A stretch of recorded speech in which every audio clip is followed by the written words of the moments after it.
Welcome everyone to the Charter Township of Washington regular Board of Trustee meeting. Today is Wednesday, June 3rd, 2026.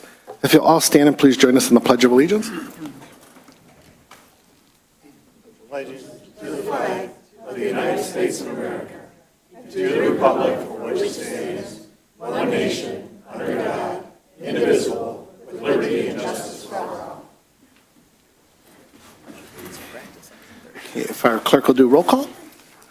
Praviti. Yes. Nicely. Here. Chaplin. Here. Milam. Here. Reinhold. Yes. Stevenson. Here. Brown. Here. Okay, all present. You see the agenda before you. Are there any additions, deletions, or motions? Otherwise, I'll make a motion to approve as submitted. Support. Supported by Stevenson. All in favor? Aye. Any opposed? Motion passed. Tonight, it's been a while, our Romeo District Library, our Representative Joanne Marino, who also serves as president, she'd like to give us a little update on the Romeo District Library that we're part of. Hello, thank you for inviting me tonight. Thanks. Not sure that everybody knows, we recently celebrated two big milestones at the Romeo District Library. The 25-year anniversary at the Grosvenor branch and 115 years at the Keyser branch.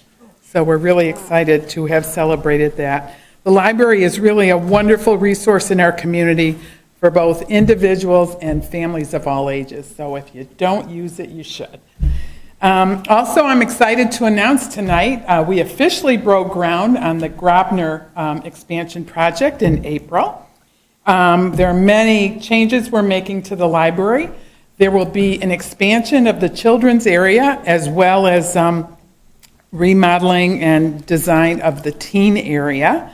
There will be modifications to the adult collection as well. We improved some of the shelving to provide more greater lines of sight. So there's some interesting things we're doing in the adult area. We're adding group study rooms, which people have been asking for. We are enhancing the playground, and it also will be fenced in, which is a really nice feature that we're adding. There will be some parking lot renovations as well, and we'll be adding a few additional spaces. Also, another thing that's been asked for a lot is the book return. So now we're going to have a drive-up book return, which a lot of people have really been requesting. So that's an exciting addition with the expansion. Over at Keyser, we're going to be doing a little facelift. We will be installing carpet in July, and we're also discussing paint as well. So a nice little facelift over at Keyser. All of these expansion project and changes that we'll be making, no additional charge to our patrons, no additional tax dollars. We're using our savings to do all of this. So we're very excited to report that as well. Through the construction, both branches are open and available to the community. There's lots of fun things going on in the summer. There's reading programs for really all ages, including adults. And we've also partnered with the Romeo Kiwanis, who will be providing some prizes for us. So something to check out. There's various events, crafts, and activities. You can see those on our website as well. All of the community will get copies of the One Source. So this lists all of our summer activities as well. Our bookmobile, RDL on Wheels, will be visiting various community events, including the Romeo and Washington Music in the Park. There are various locations that we'll be rotating through. As well, we're partnering with Parks and Rec and doing baby story time. We've been out to the fire station, so there's lots of things we have planned for the summer months as well. I also listed here the community archives, which are at the Keyser branch. If you haven't been over there, Emily, who works in that department, is a wonderful resource. So if you're looking to find any history, any items about Romeo, Washington, or Bruce, go visit Emily at the archives. It's in the lower level of the Keyser branch, and she has been just a wonderful resource to work with. Another thing we're working on right now is the 26-27 budget. So we expect the construction project to finish close to budget, so we're excited about that.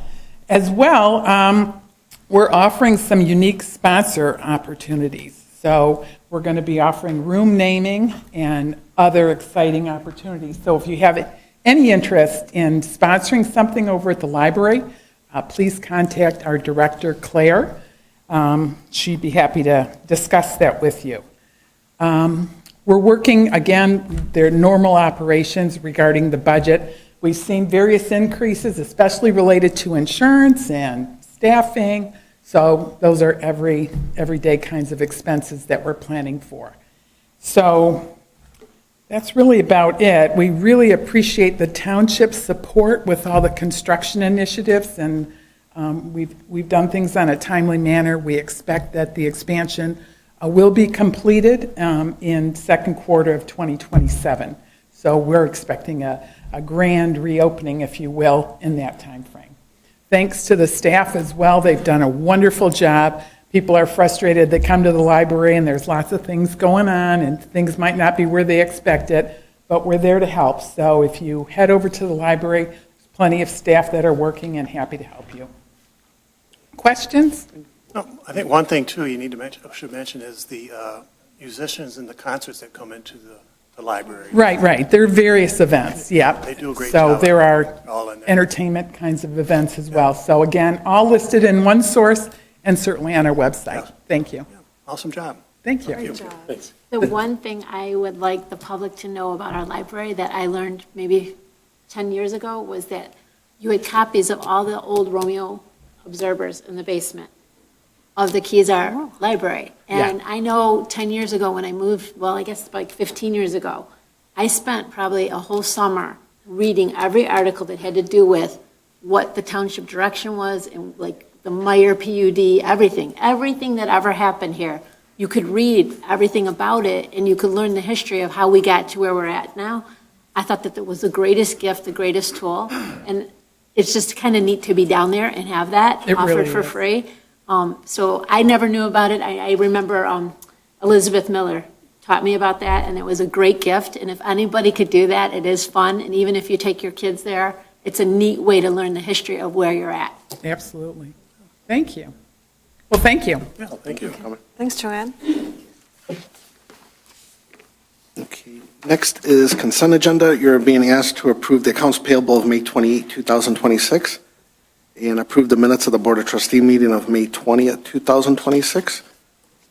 I'm going to ask if the minutes, if we can correct it. The motion for the moratorium was written incorrectly. The motion says for a SEMCOG grant, if that can be corrected. It's on page 3 of the minutes. I don't know if it was a cut and paste from the last meeting, maybe, I don't know.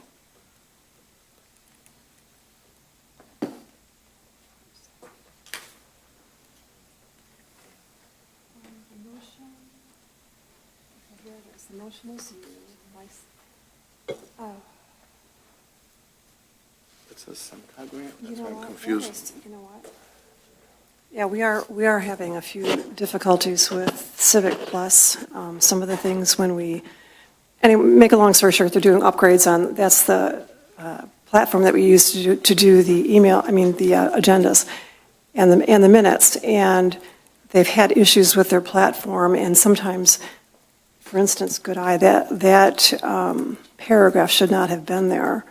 And it doesn't show up in the preview that we see either, but here it is now. So we will correct that differently. But the motion does say you, Sam. I'll correct it. Okay. Thank you. Okay, it will say the resolution and stuff, right?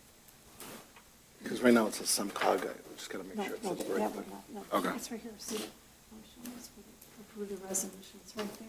Oh, yeah. You see that? Yeah. That's correct. This is extraneous. That should be. Okay. We'll take it out. Okay, so Yep. my motion is to approve the consent agenda as stated with the noted correction on item 6.1 for the motion there. Okay. Supported by Stevenson. All in favor? Aye. Aye. Any opposed? Motion passed. Next is new business. We got Mr. Schmelzer here for, talk about the roof replacement for Fire Station 1. Oh, we got unfinished, sorry, I'm jumping way ahead. We have no moved agenda items. Number 8, comments from the audience on agenda items. If anybody would like to talk about anything on the agenda, you have 3 minutes. Please state your name and address. Come to the podium. Going once, going twice. Okay, thank you. Any legal counsel? Okay. Unfinished business. Item 10.1, we have Resolution 2026-17, a real property tax poverty exemption. This was submitted by our assessing department. It's basically just a verbiage correction. Let me get to it. Make the motion to approve Resolution 2026-17, Real Property Tax Poverty Exemption Resolution. Support? Okay, that was it. Motion by Stevenson, supported by Brown. Any questions on the motion? Just to explain, this resolution was previously adopted January 21st, 2026. Per the state audit, they have requested a new resolution with the attached documents that has a line item removed from within the document, which states, in quotes, "The property must be classified as residential for property tax purposes." That's the change to it. No other questions? Roll call? Stevenson? Yes. Brown? Yes. Previti? Yes. Chaplin? Yes. Mylum? Yes. Nicely? Yes. Reinhold? Yes. Okay, motion passed. Next is 10.2. This was from the last meeting on the third interlocal between us and Bruce Township for the Parks and Recreation Department. Bob wrote up our new interlocal. Basically, make a motion to approve the third interlocal. Support? Support. Before Any question? Yeah, you can explain. before we vote, do you know, are there any other copies floating around with signed signatures from Bruce Township saying they accepted this? No, we don't. We don't. They are going to, Sam and I will sign it and have it notarized, and then we'll have Bruce Township. Tomorrow, I'm going to go over there and have them sign and notarize it tomorrow. So there's no other documents? No. Okay. And just as a reminder, this has to go to the county, and it also has to go to the state Correct. before it becomes effective. So those are 2 steps you have to follow. Oh, yes. Yes. Thank you. Okay. Sorry, that was a motion by Chaplin? By you, supported by. Yeah. Motion by Previti, supported by Chaplin. Roll call? Previti? Yes. Chaplin? Yes. Reinhold? Yes. Stevenson? Yes. Mylum? No. Nicely? Yes. Brown? Yes. Okay, motion passed. Now to new business. The last few years, we've had this on the budget. It's the roof replacement for Fire Station 1 on 27 Mile Road. So I'll let Mr. Schmelzer explain that. Thanks for having me today. Hope you guys can hear me well. Yeah, this has we've had a troublesome roof since the day we moved into that new station at Station 1, 11327 Mile Road. It's been leaking.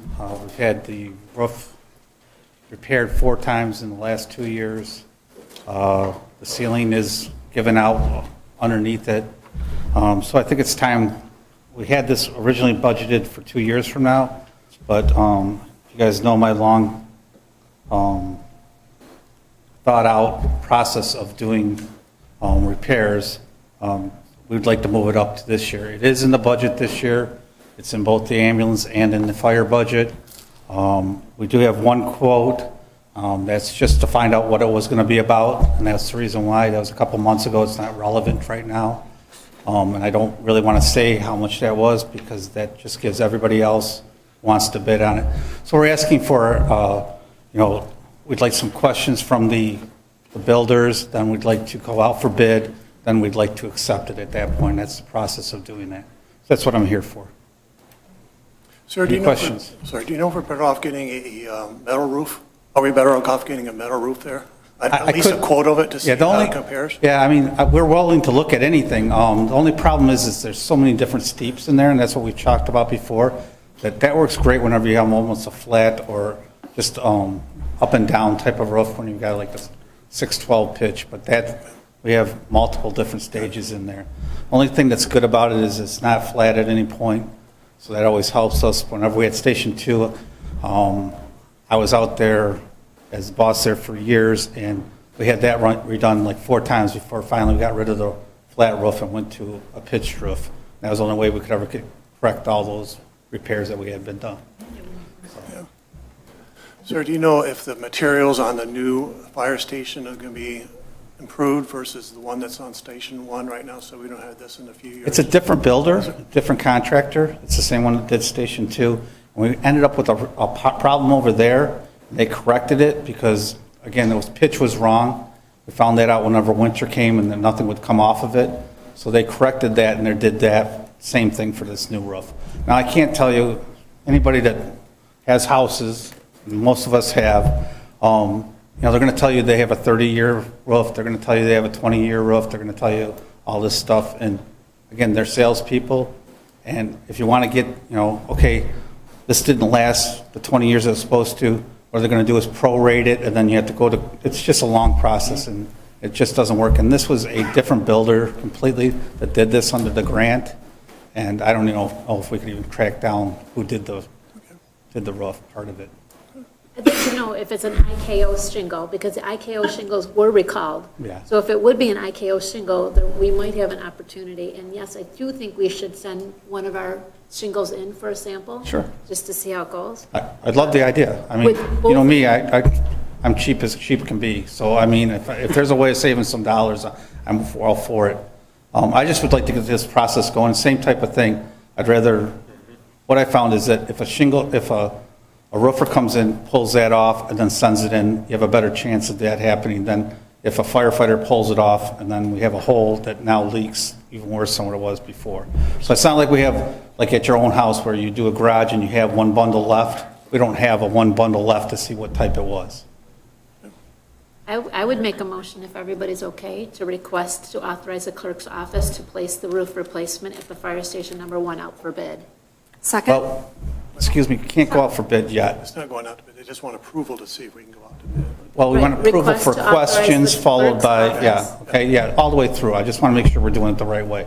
Because we're going to have roofers come there and ask us questions, and they're going to see what the problems were before we go out for bid. If we just have somebody go up there with a drone camera and tell us it's going to be $5,000, which we know is wrong, but, we're going to end up with something that's not going to work. So we really need to have the questions followed by the bid process. Okay, so do we want to amend the language to this, or do we want me to read it into record as it was cited? I believe I have it the right way.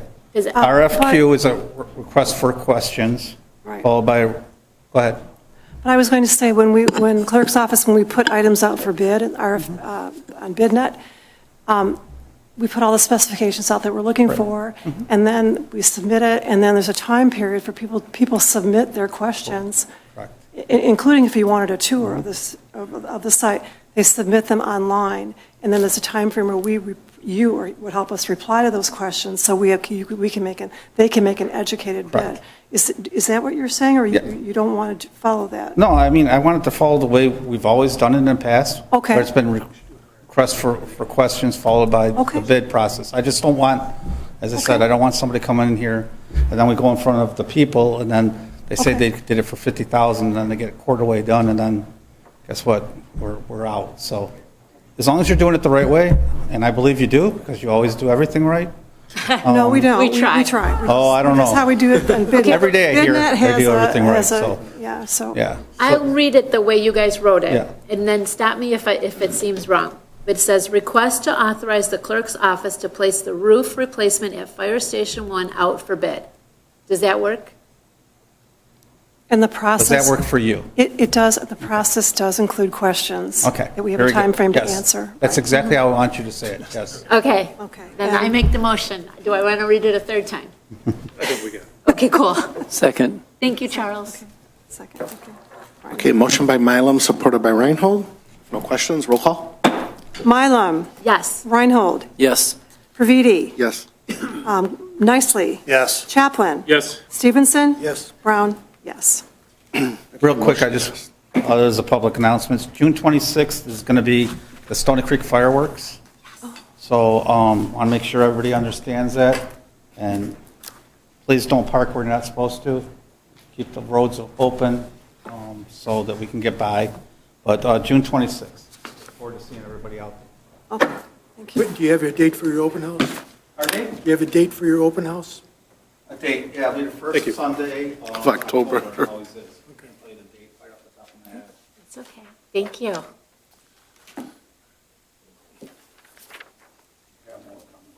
Thank you, young man. Thank you very much. It's very nice. Yeah. I'm still on my own. Okay, next is 11.2, the Metro Act Gateway Fiber.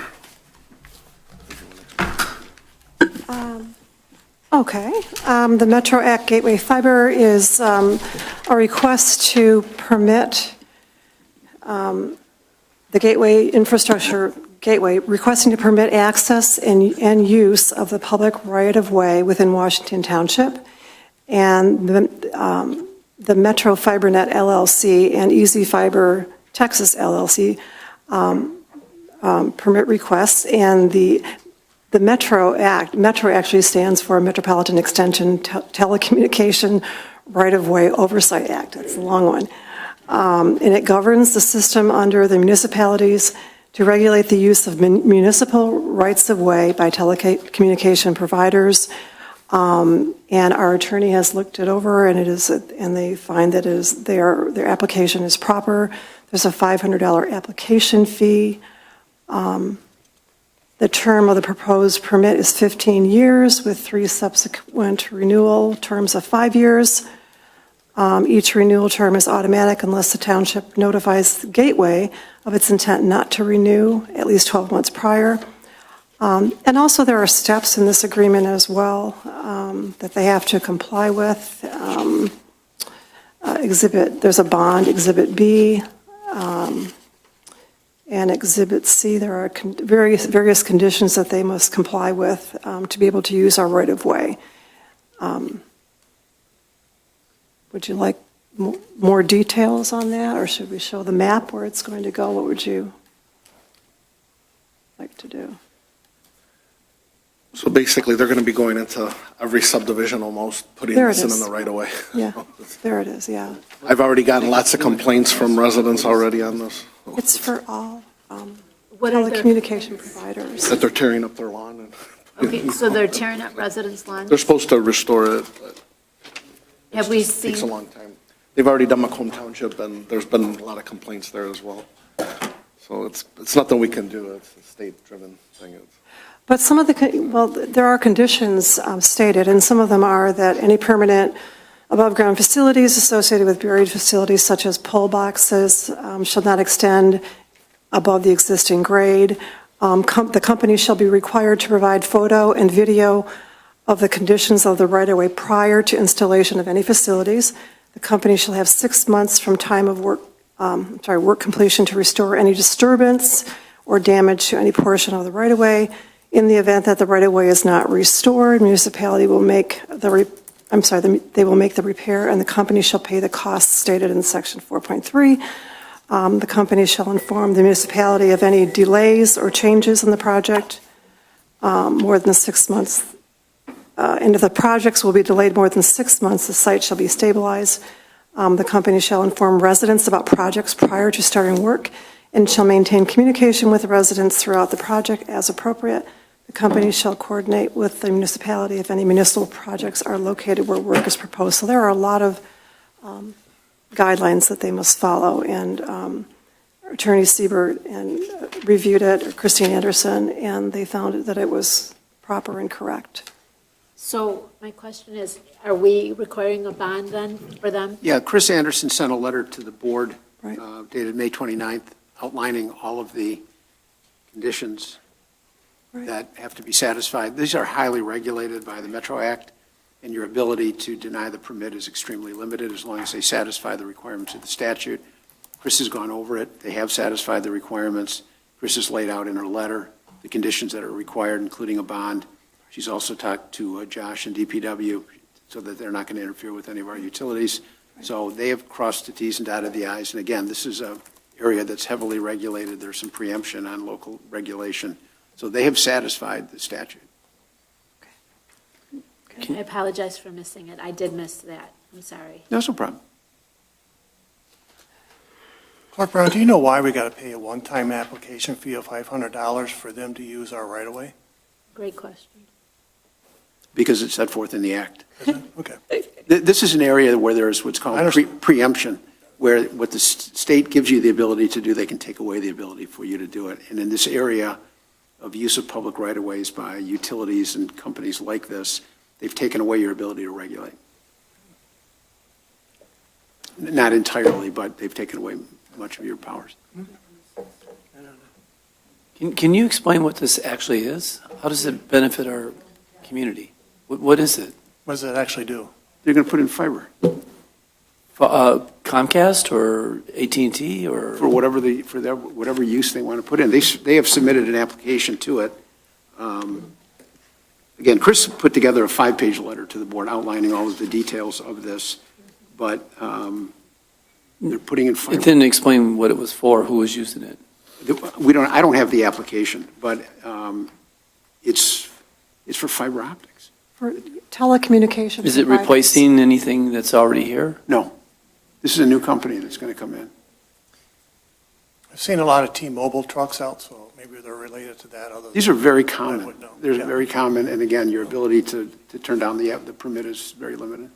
And in this case, you couldn't. Will they be going through the whole township or just these two sections? There's a map that was provided to Josh. saw that Josh you- wants to speak to the map, he can't. Are they doing just those two maps or are they doing the Yeah, whole township? the map that is attached to the permit is all they can do. Yeah, they have to lay out exactly where they're going to put it. It's not a township-wide. They have to lay out specifically where it is. It's not township wide, it's just these two No, areas? there's a map that is attached to the Right. permit. Okay, yeah. it's up on the screen. Yep, just two of them.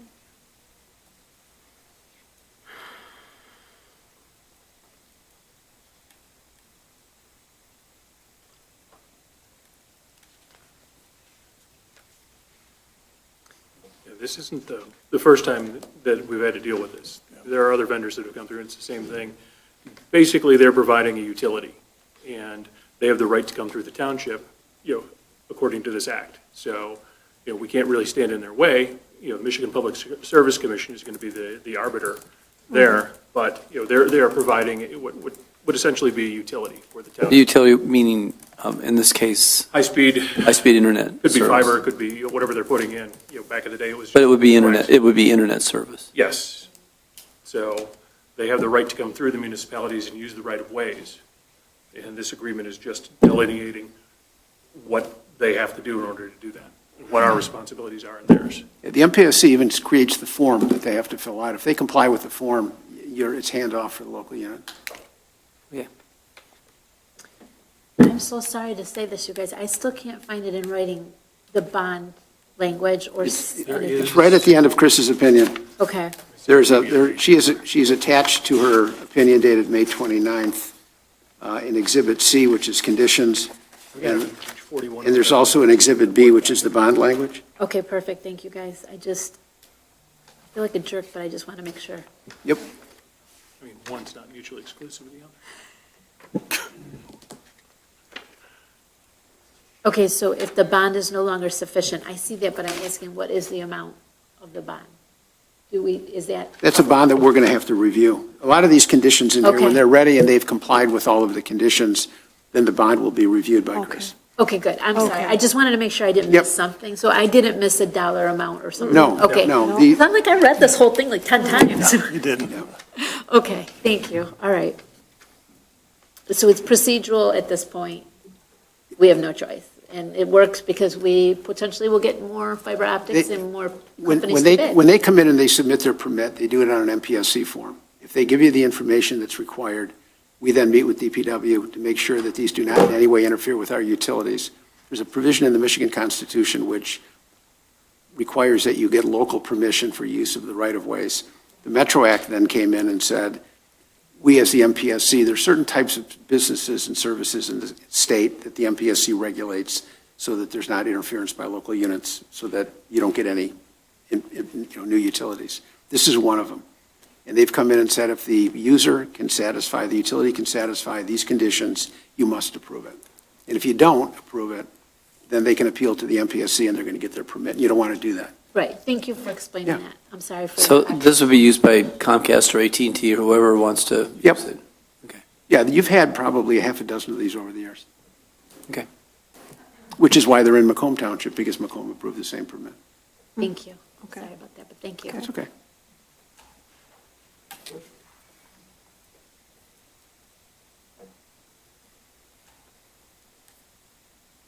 Want to make the motion, or?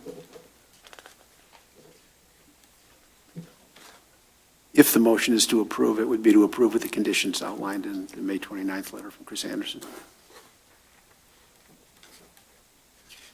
I make a motion to approve the letter of May 29th, 2026, outlined by Attorney Christine Anderson to Approve the permit.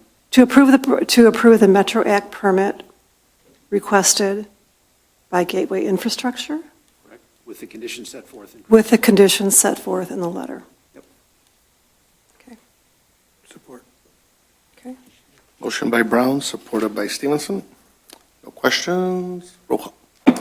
Brown, yes. Stevenson. Yes. Reinhold. Yes. Mylum. Yes. Chaplin. Yes. Nicely. Yes. Praviti. I'm voting no because I get all the complaints on this. I'm voting no. Fair enough. Okay. Motion passed 6-1. Next is 11.3, office copier contract. Okay, well, this was an item that was tabled from last time. You have some items before you. We have Marco is our copier provider, and the original agreement was signed by previous clerk, Stan Babinski, 8/24/23. It extends for 3 years. An addendum was signed, which I signed 9/1/24. But our contract is coming to an end, and there are options that we can look at. There are different, with the copiers, with things that we can do, we can terminate the agreement, or we could extend the lease because we're leasing our copiers, extend the lease for an additional 1 or 2 years, or we could buy out the equipment that we have. So those are the 3 options that we are looking at.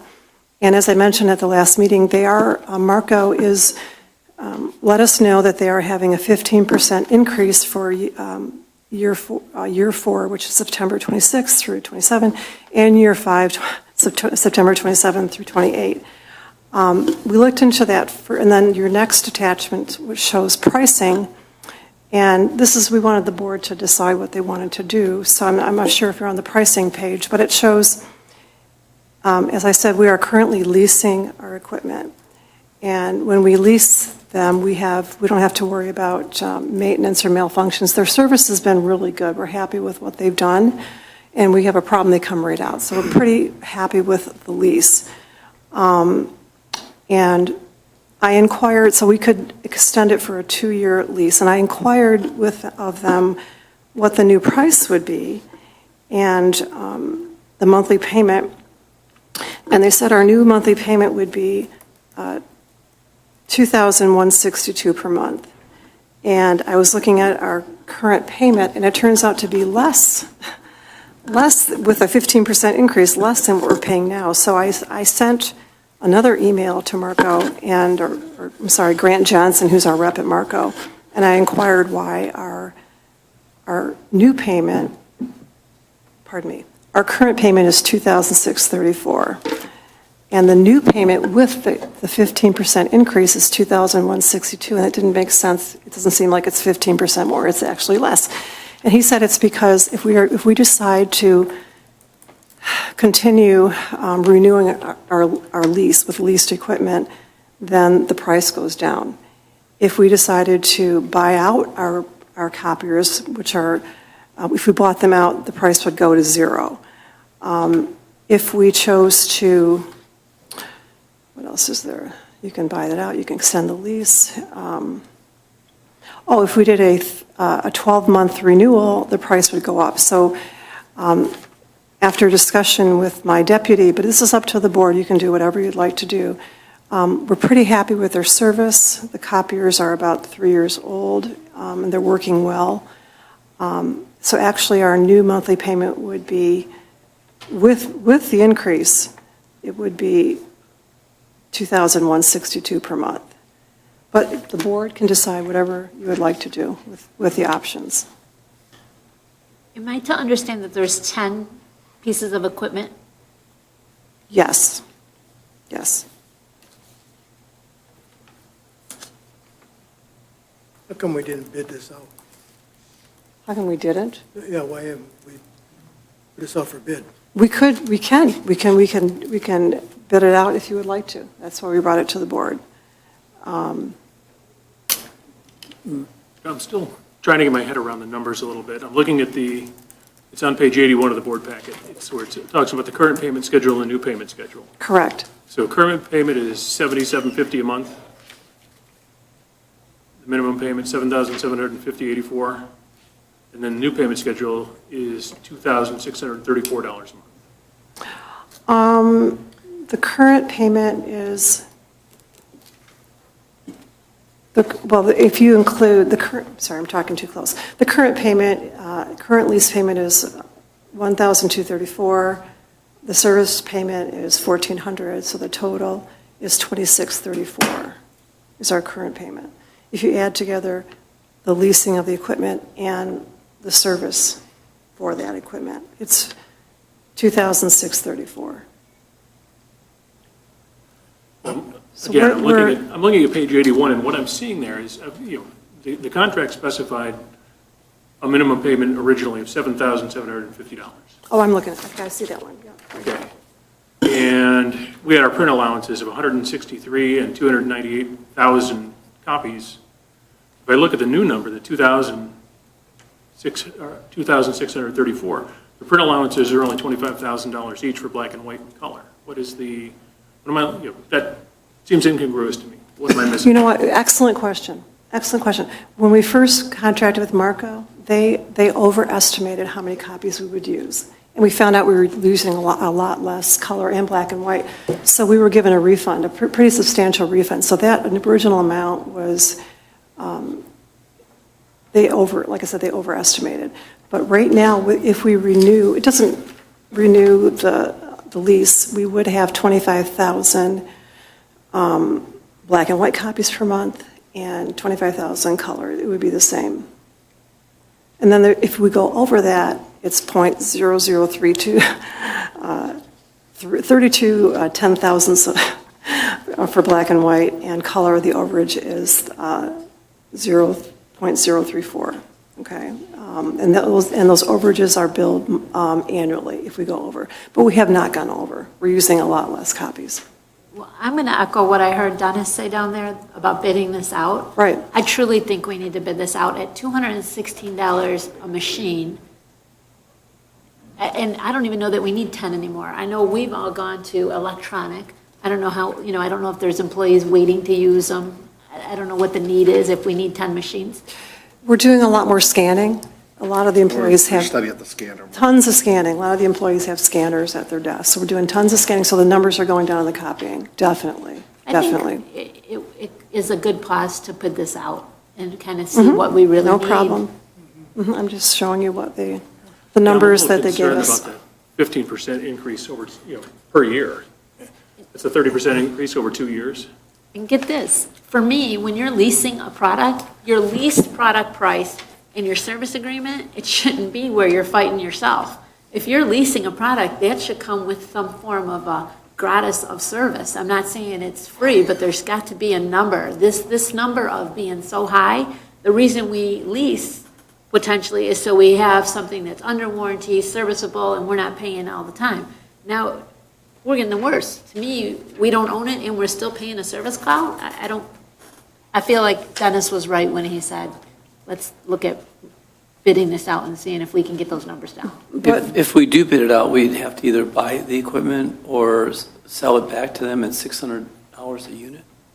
No, the contract would be. We would just end the contract and then. They would bid on it too. So it basically says here, the lease termination is $250, and then they're going to want $600 per device, so it's going to cost $6,000 plus $250 to go to a new provider.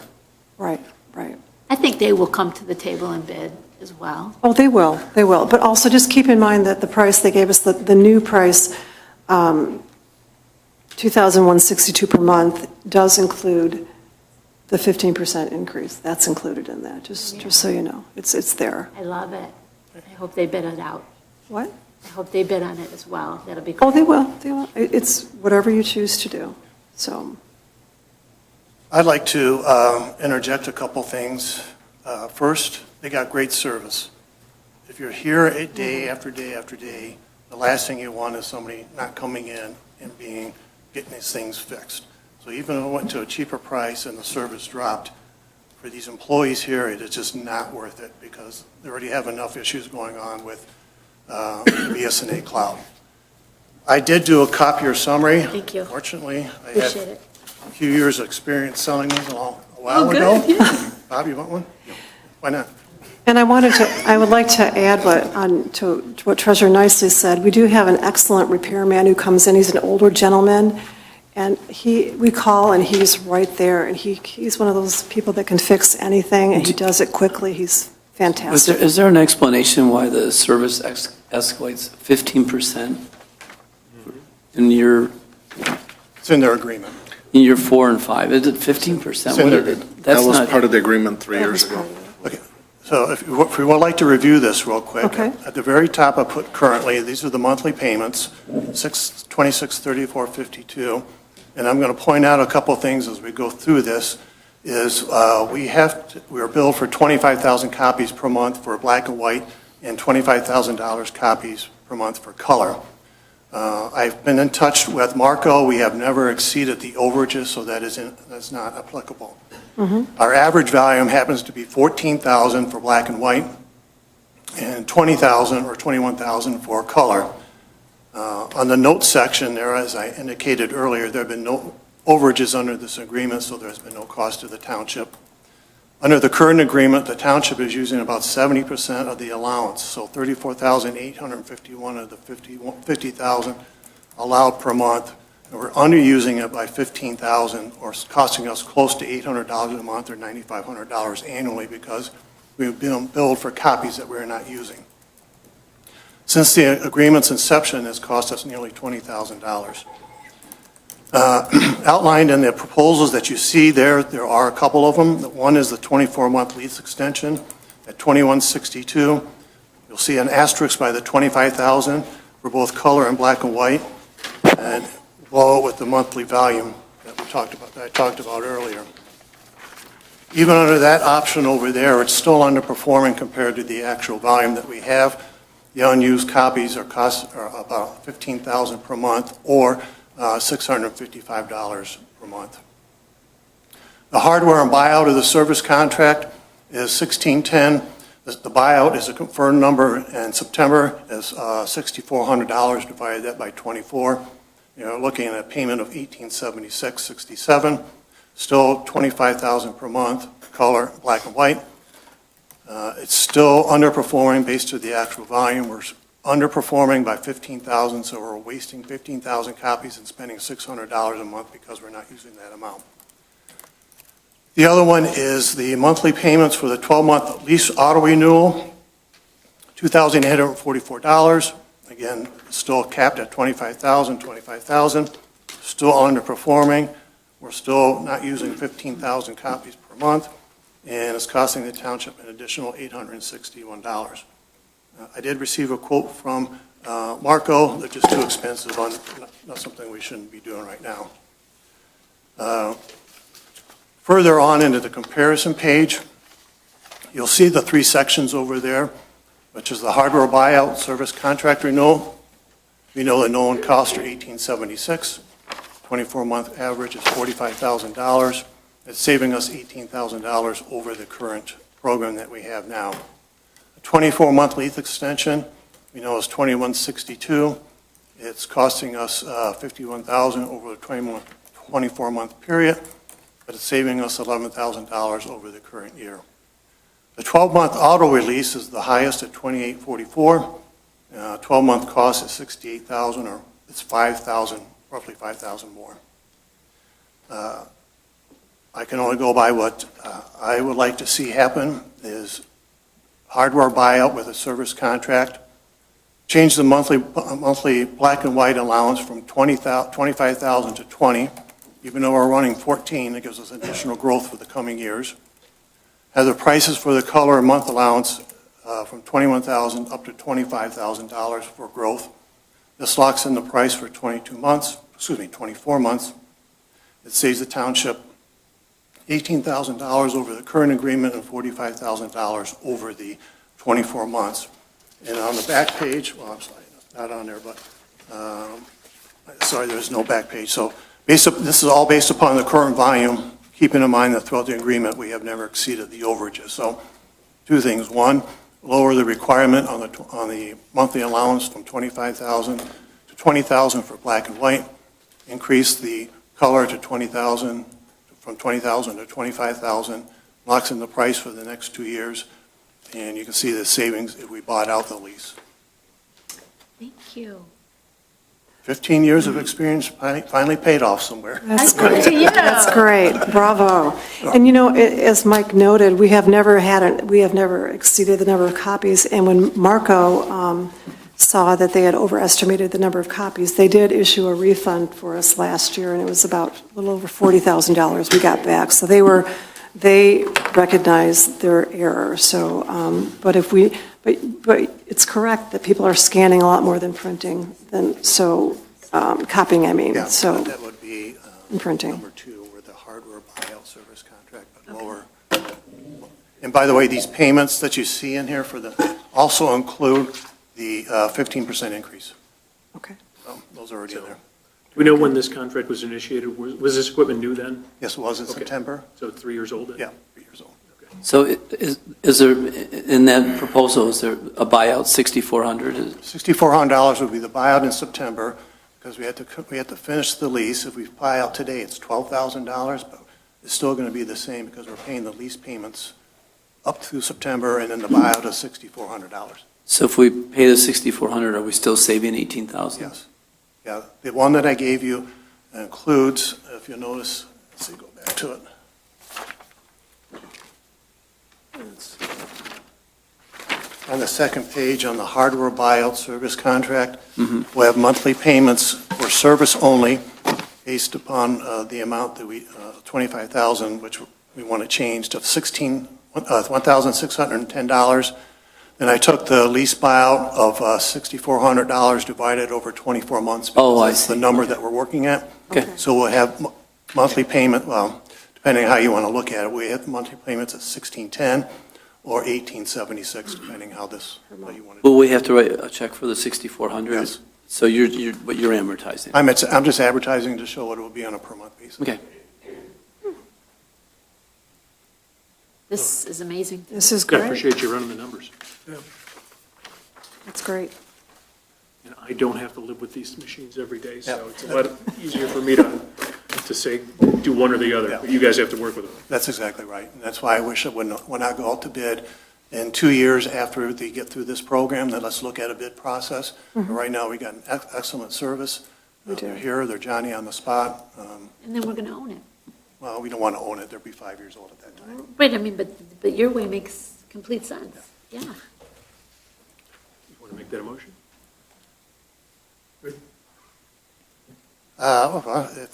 I can make the motion. I make the motion to, let me pull it up here real quick.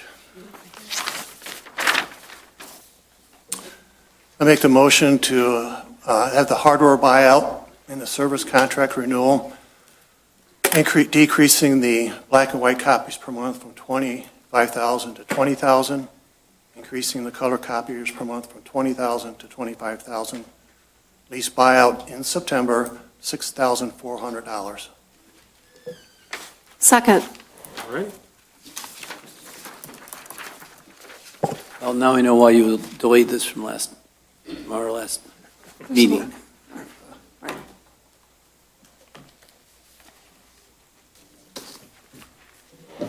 Motion by Nicely, seconded by Brown.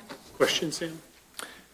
Yeah, so what are you saying then, that we're going to change the contract? No, yeah, well, change the contract. Are they okay with it? They are. Oh, They have it in Yeah. writing. Oh, okay, I didn't see it. Yeah, I'm sorry. So, Mike, you wanted to, I'm sorry, you want to increase the, just so I have it correct, decrease the black and white from 25,000 to 20,000 and increase the color from 20,000 to 25, correct? And pay the lease buyout price of 6,400 In September. in September. Got it. Yes. Thank you. So we have the motion by Nicely, supported by Brown. Brown. No question, other questions, I guess? Roll call. Nicely. Yes. Brown, yes. Praviti. Yes. Mylum. Yes, and thank you to Treasurer Nicely for going above and beyond. Thank you. Stevenson. Yes. Reinhold. Yes. Chaplin. Yes. Okay, motion passed. Next is 11.4, the minor balance write-off policy. I'll let you- That's fine. Earlier in the month, I was approached by Pam Rashi at the accounting department indicating that there was no formal write-off policy based upon getting the audit done. In that meantime, I issued a temporary write-off that was issued, that I sent an email to Pam, which we are following through up and through today if this is going to be accepted. So the purpose of this is to provide Washington Township and the Board of Trustees the background on the minor policy write-off and the board's consideration to do that. So as I mentioned on May 19th, I was approached by the accounting department. I issued a temporary one until a formal one could be issued, which you see over here. The draft has been passed by Pam Hill of Plant Moran. Plant Moran offered several suggestions and comments, which we addressed. We brought this up at our accounting and executive meeting, and those issues were also addressed at that same time. So I'm asking for approval of the minor balance write-off policy to put in place so the county can get this integrated into their processes. Second. Or did you make it a motion, or are you asking? Motion to approve the minor balance write-off policy. Support. Okay, I think motion it's by just- Chaplin, I did. supported by Stevenson. Oh, okay. Any questions on the motion? Otherwise, roll call. Chaplin. Yes. Stevenson. Yes. Reinhold. Yes. Mylum. Yes. Nicely. Yes. Brown. Pardon me. Praviti. Yes. Brown. Yes. Okay, motion passed.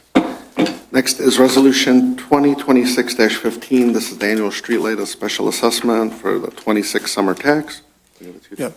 Each year, we have to get board approval to put information onto the tax roll. This time, and it's a continual annual process that we have done. So I'm asking for approval to put the Willow Ridge street lighting for 111 parcels at $152 each. Excuse me, totaling $16,872. And Willow Ridge Farms, 75 parcels at $56 each for $4,200 under the summer tax roll, which is going to be July the 1st. This is a pass-through. We do not keep any of the money. We automatically turn it over to DTE. So for the general public, what this means is when these subs were put in, they put street lighting. They couldn't get a contract with DT directly. They got it through the township, and then basically we collect the tax on it for the lighting. And as Mike said, it's a pass-through. There's no gain or loss on that account. So is there a motion? Yeah, motion to approve the parcels of Willow Ridge and Willow Ridge Farms. Support. Okay, motion by Nicely, supported by Stevenson. No questions, roll call. Nicely. Yes. Stevenson. Yes. Excuse me. Reinhold. Yes. Praviti. Yes. Mylum. No, with explanation. I just feel like DTE should get their money from their customers and not run it through our books. Chaplin. Yes. Brown. Yes. Okay, motion passed. I know. Next is 11.6. This is a resolution 26-16, authorizing the execution of the legal service agreement for the 3M and DuPont public drinking water settlements. Okay. This came to our agenda email, and what it is a class action lawsuit for PFAS, which are, it's a PFAS settlement, and it's for, well, I'll read you the description. Class action settlement, the aqueous film forming foams, AFFF, products liability litigation, has resulted in public drinking water settlements with 3M and DuPont, totaling more than $14 billion for PFAS contamination associated with firefighting foam. Municipalities and public water systems that did not opt out of the class action settlement are now subject to deadlines to participate in the settlement. This litigation is different from the opioid litigation, which went on for 15 years, and one significant way is that, unlike the opioid settlements, the PFAS settlement funds are unrestricted, and we will be paid directly to the entity that purchases water from GLEWA, the Great Lakes Water Authority. So that would most likely be the Washington Township DPW department. So these funds could be paid directly to our DPW. However, there is a pressing deadline. Baseline PFAS sampling, pardon me, must be submitted to the claims administrator by July 1st, 2026. Therefore, it is urgent that the Washington Township Board makes a decision on whether to join the litigation or not. Surrounding communities of Shelby Township, Utica, Clinton Township, Chesterfield, Warren, and Sterling Heights have joined this litigation. And a few notes are that 3M and DuPont are paying the $14 billion out. They're paying for the settlement. We should know if we are going to be reimbursed any funds by Labor Day. As far as the sampling goes, the attorneys involved in the lawsuit have environmental experts that they hire, and they will do the sampling, and it doesn't, the DPW doesn't have to take water samples. They will do the sampling where the water comes from, most likely Lake Huron, not where it goes to. So this is all taken care of by the attorneys. And we should also add that the resolution includes that we would agree to the net contingency fee to Washington Township of 25 1/3% of the gross amount. So all the costs of this are paid for by the attorneys. And let me see. Oh, and the payments would be made, excuse me, the payments would be made to the township for the next three January 2027, January 2028, and January 2029. And it is estimated that we could possibly be paid anywhere from $400,000 to maybe $1.5 million. We're not quite sure, but we would be notified by Labor Day what we would qualify for.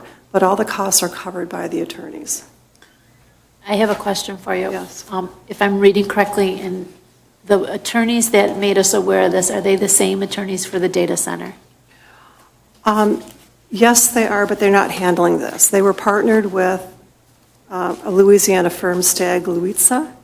The reason I asked the question is I want to head off a discussion that sounds like we're doing business with the attorneys that are friends. Exactly. There's very few firms around here that will get involved with something like that. That's a huge firm with a lot of entities. Just because they have another leg handling something, the two do not cross. It in no way, shape means anything to do with the data center. I hope that this motion passes today because it would be good for the residents to remain aware of what's going on out there. It would give us potentially some money back, but it doesn't put us in any relationship with any other attorney data center type of situation. This is a one-on-one situation. We would be joining a class action lawsuit that has nothing to do with the data center. And I just wanted that on the record. And I agree with that. And also, since we just went out for a bond for DPW for the completion of their building and to have extra money in case of emergencies, if we were perhaps awarded, $500,000 or $1 million, whatever we would get, we'd be happy to have it. And it would be less money for us to have to put towards, and it's all for DPW as well. It's earmarked for that. So Can I ask where you're getting those numbers from? Because I'm looking at, I realize these class action suits are out there, but most recent testing, and this is just for, so everybody knows, this is just for municipal water. This doesn't have anything to do with Right. well water. But the most recent testing I was looking at, the 2023 to 25 UCMR testing, we don't show any PFAS in our municipal systems. So we don't have any recognized damages yet. So how are we getting We've already money did the for test something? 2 years ago. I'm sorry. I'm just wondering where these estimates are coming from. Well, they are testing from where the water comes, from Lake Huron. They're not testing right here, where it arrives at. So that's how they're doing it. And it's, as I said, many surrounding municipalities have joined in this settlement. And I think if we are able to, But all these communities are clients of that attorney. That's why they went with the, And whether it's coming from there, we just don't have any here. we've never gone into litigation without the attorney present to explain the case. Like, I'm going by a phone call or an email. I mean, this came to us in kind of an odd way. And Bob, if I can lean on you, is this a normal way to get a entry into a class action lawsuit? Because it seems like odd that it would come from this stag in Louisa, or whatever their name is. We don't even have any contact information for those attorneys. I don't even have a phone number. it's on the, No, we're supposed to contact Kirk and Huth if you have a So, question. yeah, it seems like it came to us in an odd way, if you want to. Well, again, I don't know any more about this lawsuit than you do. This is a multi-state mass tort litigation that apparently was litigated in Florida.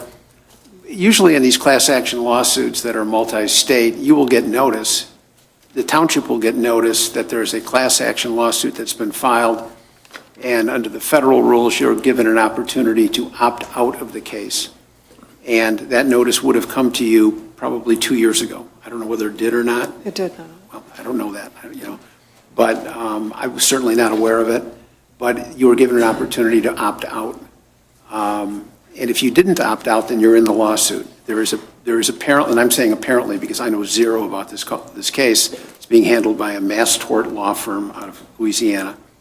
And they apparently have obtained some judgment, a settlement, I shouldn't say judgment, a settlement with these two companies, and that settlement has a pool of money. And the court typically in those cases appoints a master or someone to administer the settlement. I mean, you're talking about, 20, 30, 50 states involved with multi-millions of dollars involved. And the judges typically assign it to a master or to someone to handle. So there's apparently a pool of money out there, and there's some guidelines that have to be satisfied in order for you to qualify. So that's what I know. And if you don't apparently follow these filing deadlines by July 1, then you're out for sure. Then you're not going to get any money if it's available. If you sign the contingent fee agreement, the way I read the agreement, you're not obligated to pay any fees or any costs unless there's a recovery. If there's a recovery, whatever the number is, you're going to pay 25% off the top for legal fees. Right. But it's 25% of something you don't have now. So it's entirely a board decision, but as Sam points out, the specifics of it are not contained in the letters, and that's up to the board as to the kind of detail that you want. I mean, just so the public knows, Kirk and Huth emailed us the same form wanting us to go to lawsuit. I asked questions about it. I didn't want it, and they basically cut their letterhead and they put this firm from Louisiana with no phone number, no email, no address. I'm not comfortable with it unless they come here to explain it to us. We have another meeting in June. I'd like to table it. Well, I We still never have got the time. email either on that. Well, they misspelled two of your emails, I know, but. Well, the original email, it did have Kirk and Huth on it, and Yeah, you called them and talked to them to Sam get and them. I discussed it. in Yeah, and I said not agenda- to put it on the agenda, yeah. Right. And then I contacted them and said we would want to opt out because we didn't want the connection with Kirk and Huth. But as we know, they have many, many, many, many clients. This is only one of their clients. So they decided that they would remove themselves from it and just have the Louisiana firm handle it so that Washington Township could possibly take advantage of this. That's all. But any questions we would have to go through Kirk and Huth. No, they would go through. They wouldn't staff and we'd answer send- it. That's what So- Kirk's told us, so. Supervisor That's why I'd like Privity. them here to explain it. So Supervisor Privity, if I'm getting it right, you invited them to come tonight. I didn't No. invite anybody. She's been talking to No. them. Okay, No. well, let's back up. We had great results when we tabled the copy thing. Yeah, I want to Maybe- table it. That's why I emailed everyone to table this. I'm sorry, I didn't get it. My apologies. I emailed, no, I'm just. It truly, it's That's my okay. fault.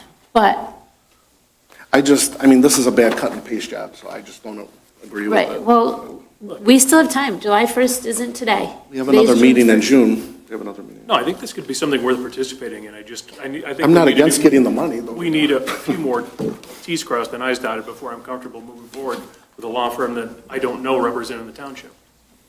it seems blind to go with someone that's not presenting it to us. I don't know. Why, If they're a major law firm, why wouldn't they give us their information? why would they be giving us this money? Is it a health hazard and we're going to get lawsuits from clients that suffer? No, we don't have to take part at all. Why would they give us this? I'll speculate, but I don't know. It's the same thing with the opioid, Right. with pharma, when they did the opioid settlement.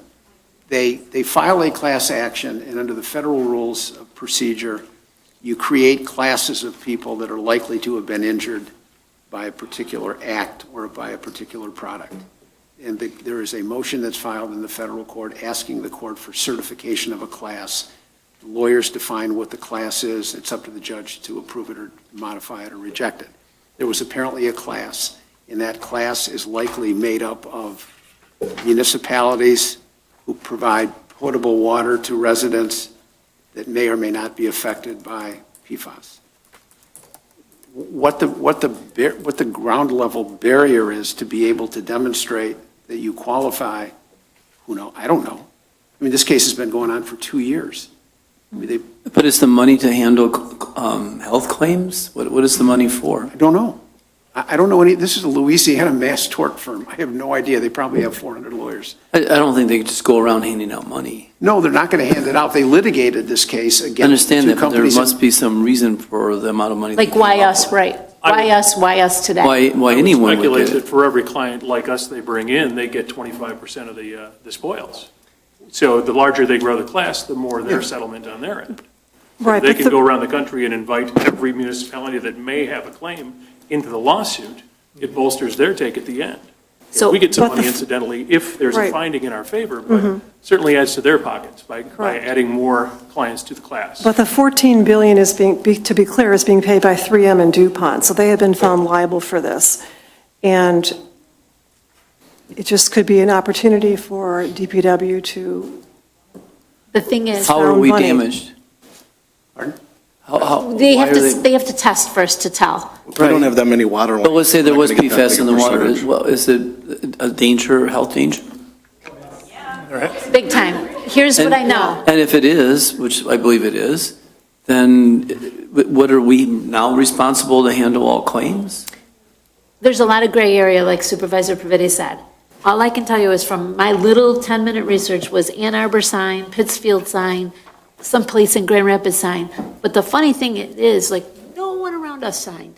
So it begs for pause, if you ask me, right? Like, why us now, why? It's just the law firm is involved with these communities. That's why he got it. In fact, the mayor or one of them works at the law firm, so of course they're going to go with it. but Shelby Town, I've never given, go ahead, I'm sorry. I'm saying as far as I've been on the board, we've never gone into litigation without the lawyer present. And to me, this is a bad cut and paste job. I know I'm going to get FOIA next week and then I'm going to get blamed and I don't want to be blamed on this. I guess my point is that the If you guys are happy township, with Kirk and Hoot, that's fine, but don't hide behind some mystery law firm. It's the like, township's not the damaged party, it's the people who drank the water and had sex with. So are we now taking on responsibility to handle those claims? Those are great questions, and I think we No. need them to come in front. So why would they give the if money it's to like us? the instead of the opioid, they people? give us money and then we have to give this money to some organization that'll help opioid.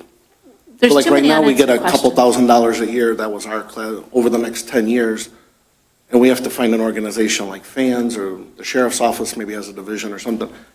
I'm assuming this is probably the same thing. We'll get some settlement, but again, we're not a big municipality like some of these big ones, so we're going to get a very small piece. Again, I wouldn't refuse it, but we won't be able to keep it either. It'll go. Okay. I think So like we the don't- No, it has to go for It DPW, would it's be nice earmarked if for they were here to DPW. explain to us what the basis of the lawsuit is and how that would be handled. So- And where the money needs to go to.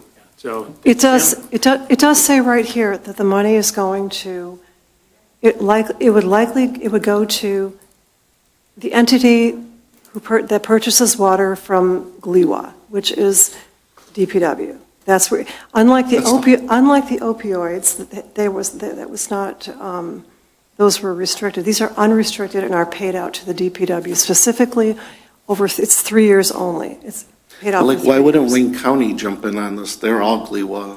I don't understand. I don't know, but But I know Kirk and Hoot don't handle Shelby, Utica, Clinton, Wayne County, so maybe Chesterfield, that's why. Warren, and Sterling Mr. Heights. Supervisor, if you were Did you make a motion to table, or? Yes. No, I sent an email to you guys recommending we table this because I'd rather have the attorney here to explain it. I don't understand, like, one minute we're getting an email from Kirk and Hoot, the next minute I'm getting, I wouldn't this looks mind- like a Word document that someone, with no phone number, no email, no anything. I would. At least Kirk and Huth had their contact I wouldn't information. mind, yeah, tabling this and then inviting Kirk and Huth, they want to send a representative to explain this to us, and what our participation would be, and any I don't know what liabilities we costs would would be have. involved too. If this doesn't go anywhere, what cost are we We liable? got another meeting in 2 weeks, which gets us in well under the filing deadlines, so. That's your motion? But Kirk and Huth are not participating in this. It's Stag Luizza from Louisiana, and we probably could get them to speak remotely But then, if you wanted them to. First, do you know if the firm out of Louisiana has a pro-hack vice in Michigan? No idea. I'm sorry, has a what? Pro-hack vice? If I'm pronouncing it correctly? You're not. Well, how do I pronounce it? No, I don't know what you're saying. It's Latin and you're not. Okay. And they, It was worth a shot. it was a good effort, Yeah. but it's Latin. A for effort. And you didn't pronounce it right. And what it means is, if you're I have a case right now where I have an out-of-state attorney in New York. Okay. And we're in federal court in Detroit, and he has to ask the court for permission to practice in Michigan because he's not licensed in Michigan. We all stipulated to it. The judge loves him. Now he's in. Yeah. So this lawyer from Louisiana is not going to need approval. There's no case pending here. The case is pending in Florida. So that would not apply. Okay. But it's a good thing to keep in your pocket if you need it. How do you pronounce it then, so the next time? Oh, Hakvishi. You're Yeah, fine. it was pro Hakish. I'll was go on very YouTube close. and how It was very pronounce close. words then. Use AI. So I would make a motion to table this till the next board meeting, and with the condition or the stipulation that we invite a representative of either or both law firms to explain this lawsuit to us at the next board meeting. Okay? Can I add one other thing to that, too? You can add whatever you like. If Council Seibert is correct, we would have been notified 2 years ago. I'd like to see if the clerk who retains the records can see if we have any records that we received, any information on how the board voted last time on it. I can check on that. Add that to the Yep. motion. Support. roll call? One second. Okay, Chaplin, Yes. to table. Stevenson. Yes. Reinhold. Yes. Mylum. Yes, table. Praviti. Yes. Nicely. Yes. Brown. Yes. Okay, motion passed. Comments from the audience on non-agenda items, 3 minutes. Please state your name and address. Please speak into the podium.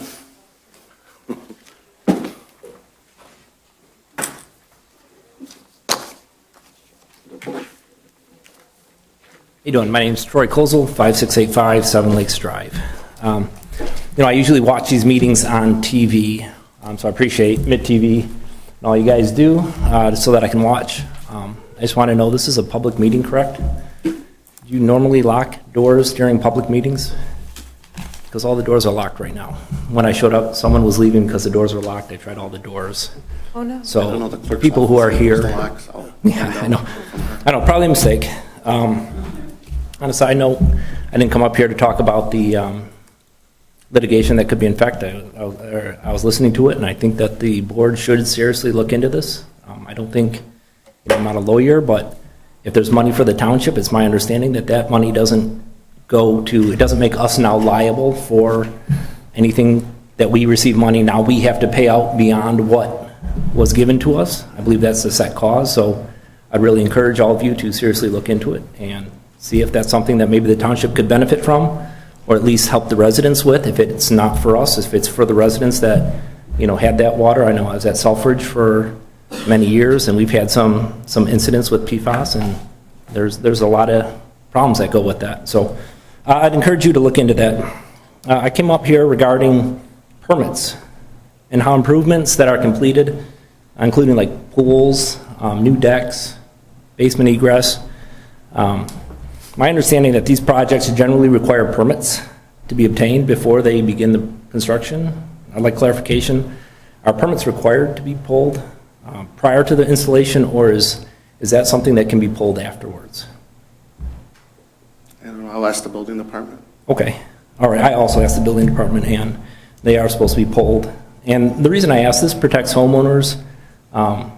When you're doing a big project, that's mainly what permits are for, but they're also a great source of revenue for our township. Public officials are expected to follow the same rules as residents, and I believe it's important for the public to understand the timeline of permits, inspections, and approvals associated with these projects. All right, I have one other concern that I'd like to bring up, and it's in regard to social media communications. There's a Facebook page that you're all aware of. It has our emblem, our unofficial Washington Township emblem that is on it, and it's administered by an elected official. It's widely used by residents to discuss information and issues and receive timely thoughts, timely things that are happening in Washington Township. I mean, we live in a day and age when social media is very important. Well, I understand the group is not official, and it says on it it's not an official township page. Many residents appear to rely on it and have been removed from it. Can the township clarify whether these policies regarding elected officials using privately controlled social media groups to communicate to the township issues, to use it? All right. Thank you for your time. I appreciate it. Thank you, thank you. Troy, can we ask, I want to know, I don't want to understand your statement regarding the permits. Oh, you know what it's about. No, Sure. I have no idea. Oh, I thought Audrey showed you earlier. You guys, I Yep. have no idea what you're talking I about. turned in a permit for I pulled out my egress window and I put in a door wall. Oh. And I turned in the permit and they finally processed it. And Oh. Typically, then these having things worked are on it's done not done. beforehand and Yeah, not after the I fact. did it, yeah. They didn't process it and I started the job. I didn't even It know was you needed a $180. permit to change a door well to a window. I didn't know either. I asked the building department, he told me no, and then today I didn't. they processed it for me. As a realtor, I was always taught that if you were changing the square footage or if you were having a contractor come out or whatever, like, yeah, but I assume your family did the, I didn't know any of this. No, it's fine. Her campaign manager FOIA'd it and she Okay, already all turned right. it in I and don't- then I they gave don't it to Troy to understand that. read Okay. up And it over might here. not just be an egress door, there might be Yeah. bigger things beyond that as well. Okay, Yeah. so I just want to make sure you as a resident are being heard, and if there's I something turned in the payment wrong- in May and I paid it today. The Okay, work and then started a few go- weeks ago. Go back to the social media thing. Are you saying that people are kicked off the page? They are, Can I yeah, they're answer your being question? removed, yes, for. Okay. Well, send me for the counts. list. I'll look it over. I'll make sure they're put back on. But they have to physically be removed, so that means I that don't know involves anybody a thought removed, of so you removing can it. send me the list. I've had that page for 12 years now. They Okay, use one that of every time. them, the reason I Every bring it couple up, years one I of hear them it. is my wife, so it's a pretty easy thing just to remove somebody who maybe disagrees with some of your policies. No, she's not blocked in it, but that's fine. She's absolutely blocked. Okay. I'll look it Thank up you for tonight when bringing I it get to all home. of our attention. That's the only way we make changes. when Right, we and it's know a what's going on. Washington I have Township 25,000 emblem. It's not people on official, there, but it is so- used and it is thought of as an official township website, Facebook page. And it is a great source of information. It's probably one of the best things that you've done, is Yep, I get make sure information it's- out that way. I had no idea. All right, just make sure everybody has a voice. Thank you. Yep. Anybody else? Thank you.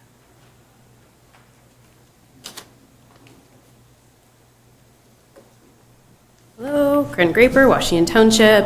I'm going to say the same thing I always say. Can you please hire an environmental health and safety expert to help draft ordinances for the data center? I say this over and over again. I email, many people say it. Yeah. We get no response. And I asked if there's a strategic reason why it's not a good idea, can you just tell us so I don't have to keep standing up here every meeting? I think it's very fair. And I own an environmental sustainability consulting firm, so I would think you should probably listen to me if I'm suggesting that it's a good idea. I don't own an EHS firm. That's a little bit different. It's adjacent, but I know plenty of EHS experts that I'm happy to recommend, or your attorney could recommend some. As you saw with the PFAS, it happens, right? Mm-hmm. We should hire somebody ahead of time to help draft the correct ordinances so that we don't get a lawsuit on the back end from a data center developer because they have polluted our water systems or our soil. Can one of you please raise your hand if you are willing to put it on the agenda next time, just to have an open discussion about it? The pros and the cons, I'm happy to email documents. We haven't said no. We're researching environmentalists. I'm saying, like, we know, this morning I signed another one for the fire and health. We finally got that resolved, and now we're interviewing about a dozen environmentalists. It's taking time. Thank you. And they have to be vetted, so if we do go to court, they're... Absolutely. I can't, I don't know. You haven't, I'm saying this is the first time we've heard that. That's all I'm saying, is it would have been nice to know this. Now I can speak. The rezoning's been pulled off the table. I'm a little bit more freer to speak right now without being sued by Kirk and Huth right now.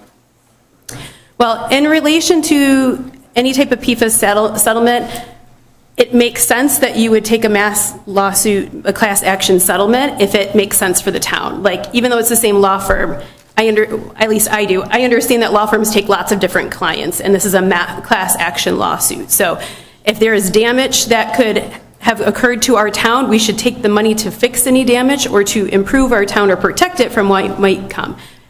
But you should evaluate that, and definitely I think that's a good idea, Sam, to have the lawyers come in and brief you on that. I'm all for getting our fair share of money. I've never said no.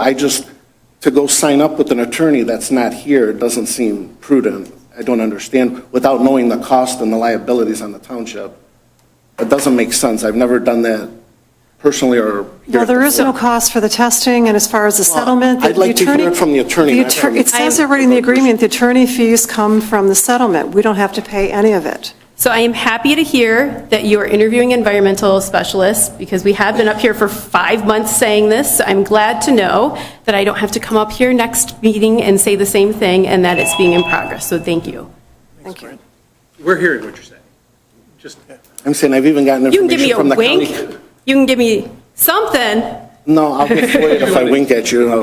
I'll have worse problems on the internet. just for a little clarification, we hear what you're saying, we've been hearing what you're saying, we're taking it all in, but we have experts working behind the scenes. I'm not even sure what's in the latest iteration of the ordinance drafts, because it hasn't been released to us yet. We have our experts working with outside experts, putting the language together, and once they get a working copy, that's going to be released to, the rest of the planning commission to talk about and look at. So the experts are convening every week, and they're talking about all the things that we've talked about, that you guys have talked about, figuring out what to include, what not to include, and that will, once they get all that hammered out into a rough draft, that comes back to the planning commission, and then everybody gets some eyes on it. So you're not being ignored, it's going through process, and you're not in the middle of the process. So be patient with us a little bit, and we'll have a product soon. The moratorium just got passed a week ago. It's like,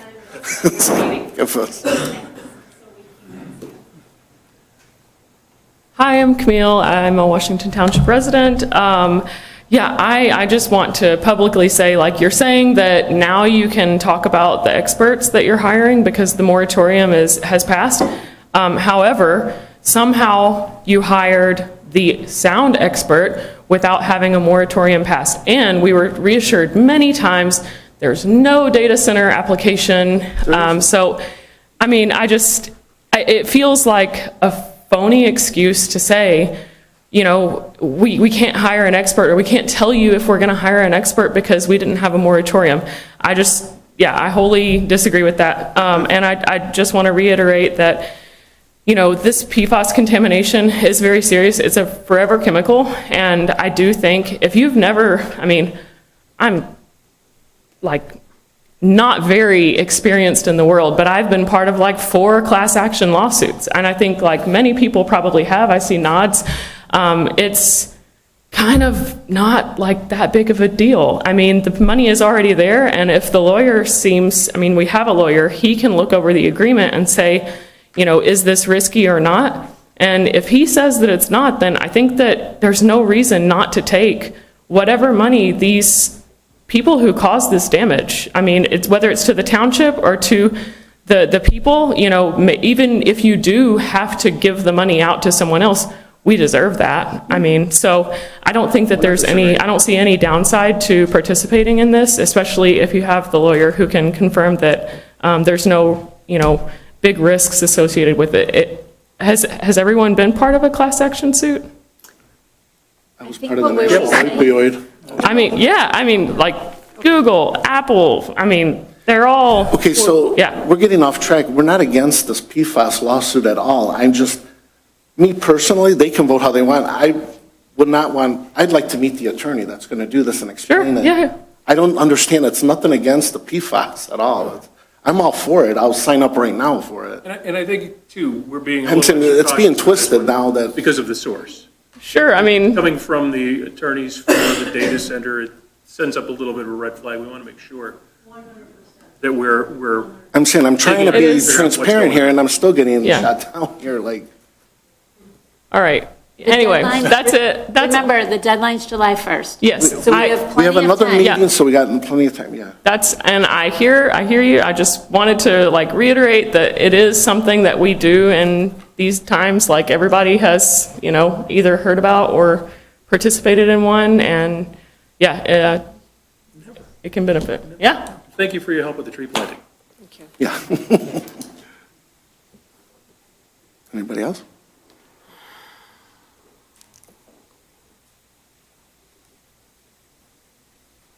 Carlos Pisano, they didn't talk about it in the agenda items, but now that I understand this Metro Gateway thing, I understand there's conditions that they need to abide and fulfill once they complete, before, during, and after they complete the job. I understand you're probably very frustrated.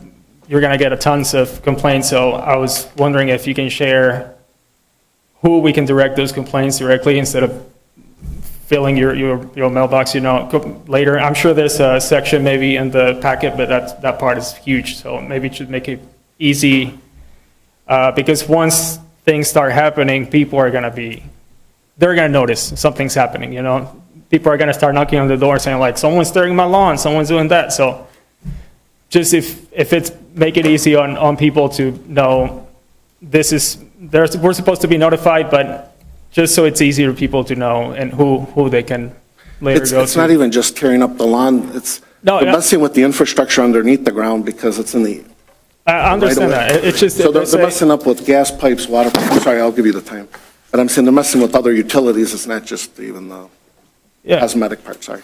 All I'm saying is that they have to fix it within 6 months of them completing the job or things like that. So how do we make sure us who are going to be seeing that in front of our houses, who can we go and say, hey, this is taking more than 6 months? Like, we know you won't be able to do that because it's not up to you. We understand that. And PSC and all that, they decided all that. Fine. Okay, so who then do we need to knock on? No, we're not a big office. It's me and the DPW director. We get all the calls. And that's what I mean. It's fine. I mean, that's my job. That's what I mean. I got a list going and. I know that you're not going to be the one who's going to fix it because it's not up to you, so just. No, but I make the calls and stuff. And if we can unload that, lower that burden on you, that's it. I don't need to say anything on the PFAS thing. I think everyone said it, so. So it's just, I think I see clearly, you got the announcement by Kirk and Huth, but everyone, or in the packet it says the Washington Township with the law firm, the business is going to be between the law firm and Missouri. So I get it. You want to hear directly from the law firm. I see there's no number. I'll Google real quick. There's a number. So there's a way to contact. And yeah. So thank you. No, thank you. Thanks. Sorry I interrupted.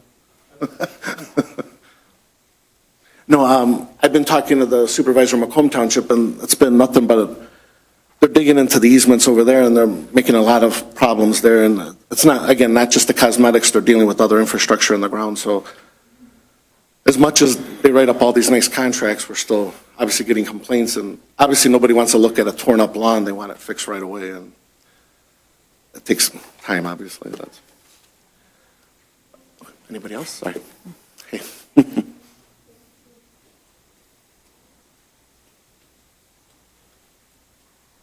Hi, my name is Linda Whetstone. I want to thank you for voting affirmative on the moratorium. I think it was like a fabulous thing that you did.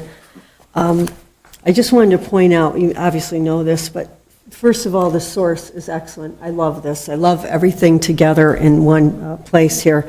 But I wanted to say, Sam, that you have this beautiful message from you to us, and you talk about public safety is a top priority for Washington Township, for you specifically, and I'm glad. I'm very happy about that.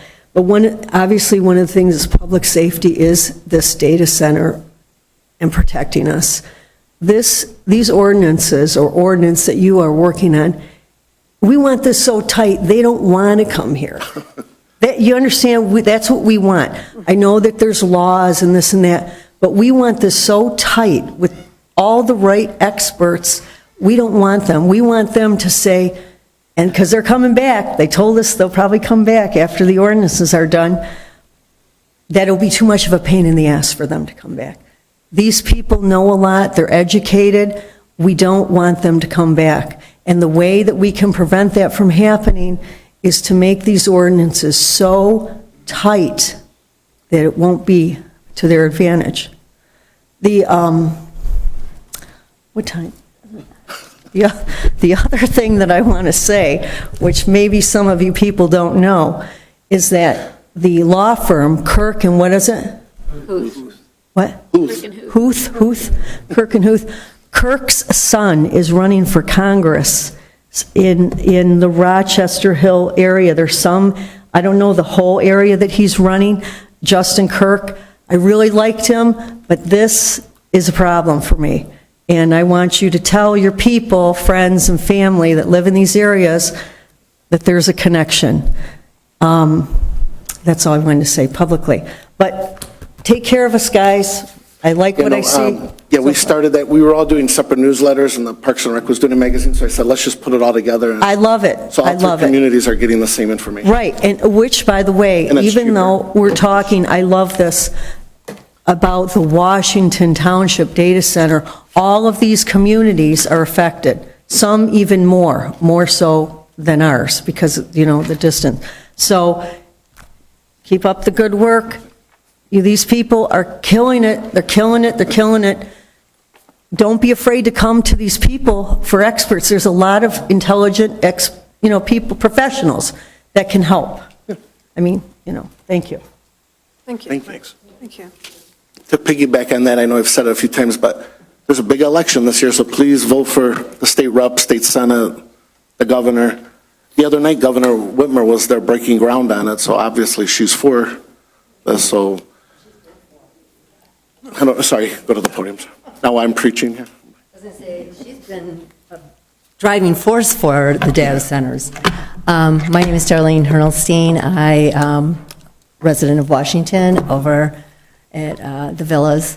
I guess I just wanted to make a few comments. When we started out talking about Gateway Fiber, it just seemed like, Mr. Reinhold, you didn't even know, we didn't, I don't know how many of us didn't know what that was. Like, what were we even talking about? So, of course, I'm on my phone looking it up because I was hoping you'd ask more questions. Like, what is it exactly? What's going to happen? When is it going to happen? So it is basically it's a fiber cable that they're going to install underground, which will involve trenching and digging up things, and in every area. I mean, I'm sure it's going to go through my backyard and tear everything up. I don't know how soon that's going to happen. But they're a very new company. They're out of, is it Missouri? And they just formed in 2019. And they're pushing. And so they're bringing in like 6G. So that's what we're looking at. Okay? If you look them up. I didn't even know they had 6G. Yes, that's what I'm saying. I mean, I really don't think you had any idea what this is really all about. So they're bringing in that technology for the high speed.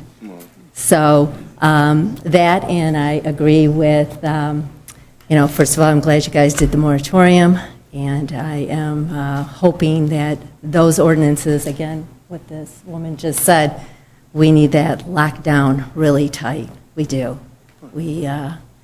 And I know you hear it over and over again, but... No, it's okay. Yeah, so anyways, that's what I wanted to say about Gateway Fiber, that they are a new and up-and-coming, they're only in a few states, and I don't know how they decided to come to Michigan, but you said they're in Macomb Township?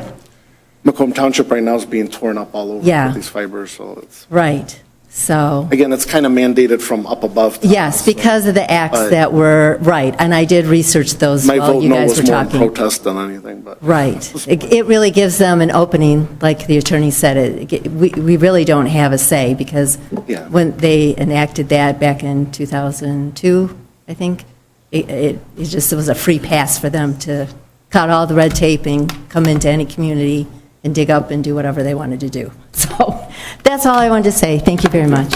Thank you. Anybody else? Okay. Cecilia, you got anything?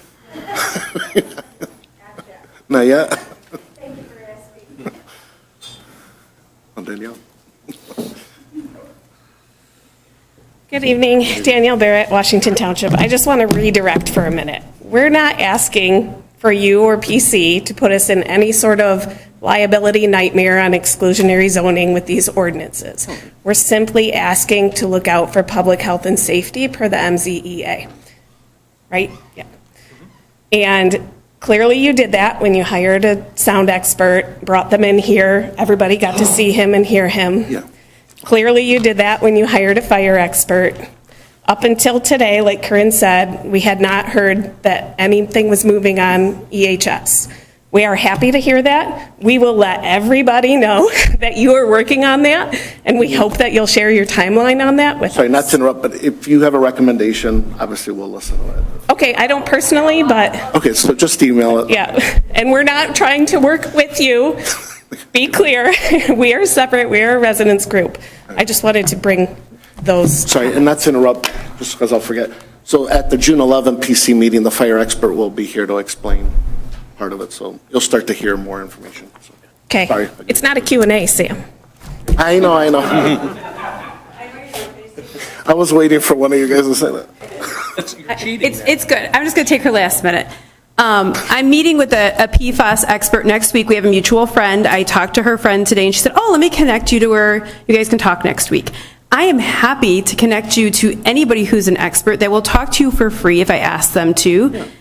You can learn about it. It doesn't cost the township anything. You don't have to hire them or contract them. They'll just do it as an educational opportunity. I know enough people that I can find ones that will talk on different subjects to you guys. So I would be happy to offer that. Mm-hmm. You know, if you want to learn about any subjects related to the environmental aspects, water, electricity, energy, and greenhouse gas emissions, PFAS, you let me know and I will find people for you guys to talk to. I don't have to be there, I'll stay out of it, but I'm happy to do that as an educational opportunity. Thank you. Thank you. Thank you. See, the clock didn't even move for you. And is there a toilet going in at District Park? I'm sorry, I told the soccer player to ask that. Well, there's going to be a nicer toilet. I don't know how to describe it. It's going to look more like a two-unit. I want a real bathroom, if that makes sense with plumbing, but for the time being, they're going to put more of a two-unit. I don't like these porta-johns. There's damage to them. People steal the toilet paper, and then me and Clara, the Park and Rec, were driving around putting toilet paper in, but. Oh, I thought you were stealing it. Yeah, that's the other one. But they kind of have it drawn nice. It looks kind of like, I don't know how to describe it, like a little two-unit building, but a lot step up higher than a porta-john anyway. Any other comments? Sorry. I'm like jumping in a lot. I'm not following the rules tonight. If no other comments, Cecilia, last chance? Oh, okay. Okay, we're close this. Elected officials updates and community announcements. This Sunday, again, a super Sunday. Hopefully the rain holds out. I thought we were supposed to have a 10-day dry spell, but apparently there's a chance of rain. But again, the Octagon House, I'm trying to bring it back to the way it was before with everything going on. Back in the day, there was the chicken cook here with barbecue here with the Lions Club, but the Octagon House is having a plant sale with tours and antique sale. Here at Washington Township, on the front line, we're going to have live animals, food truck, a band, ice cream truck, some entertainment. That's by Parks and Rec. We'll have this. We're going to have, I got more information. We're going to have actually Thomas the Train driving back and forth between us and the museum. And it's for adults, not just kids. And then you can go to the Historical Museum, and there'll be tours, and it's a craft show. We've got a little over 50 vendors, so a lot of vendors there. And then inside, there's silent auctions and raffle, and they have a band, and they also have a food thing. So we're trying to make it more lively here back on Super Sunday again. This Sunday. This Sunday. At noon. We're doing it 12 to 3, but the two historical places will be 10 to 3, basically, so they're a little earlier. I want to thank again everyone. Saturday was our second time we've had trees planted at Hawks Acres. We planted over 20 trees. I want to thank everyone that showed up. It was from Relief, Michigan. They do this program since 1988, so I've already applied to be on the next one. Normally you have to wait every other year, but I applied now, so if they have an opening next year, we could get it again, so we're hoping that. I did have that thing come up about Pilgrim, but I didn't get any information. Utilities that wanted to use our property. I had to bring to the board. Should I just explain it better? Well, it's got to be an agenda item. Yeah. So this wasn't on the agenda item. I just got this call a couple hours ago. The work they're doing on West Road and Van Dyke, they'd like to use the property the township owns on Pilgrim for 2 to 3 weeks to store some equipment. I told them no, we would have to look into, first of all, I need board approval. Second of all, I need to know what kind of insurance we need if somebody should get hurt on the property. But I didn't get anything back from neither, so I would just call a special meeting if it were to happen. Well, or wait till your next meeting. It depends on the timing. Yeah, it depends how hot it is. You did this on Total Soccer years ago when they had they had some huge tournament, and we had a piece of property next to it, and they wanted to park vehicles on it. Yeah. You don't sign a lease or you give them an easement. It's called a license. It's for a very limited duration, and you set forth the terms and conditions. There's, strong indemnification language in it and hold harmless, but which is just contractual. More importantly, they have to provide adequate insurance, where they name us as an additional insured, and their insurance is primary to ours. But it's got to be, adequate insurance. They're putting construction materials out there, and some kid goes out there and hurts himself or herself, then we got a problem. Whether or not we lose our governmental immunity is another issue.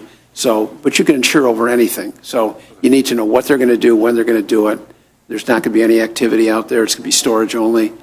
You got to button it down because if something can happen, it will. So I did put an email out to the board, to the insurance company, and I'm waiting to hear back. So And I didn't hear who was trying to use it. I didn't hear what you said. I'm some sorry. vendor that's working on the road. A vendor, okay, I don't know. got it, I don't know. okay. Sorry. I couldn't hear that, okay. That was part of the problem. I don't know who the vendor is. Oh, okay, got it. Sure.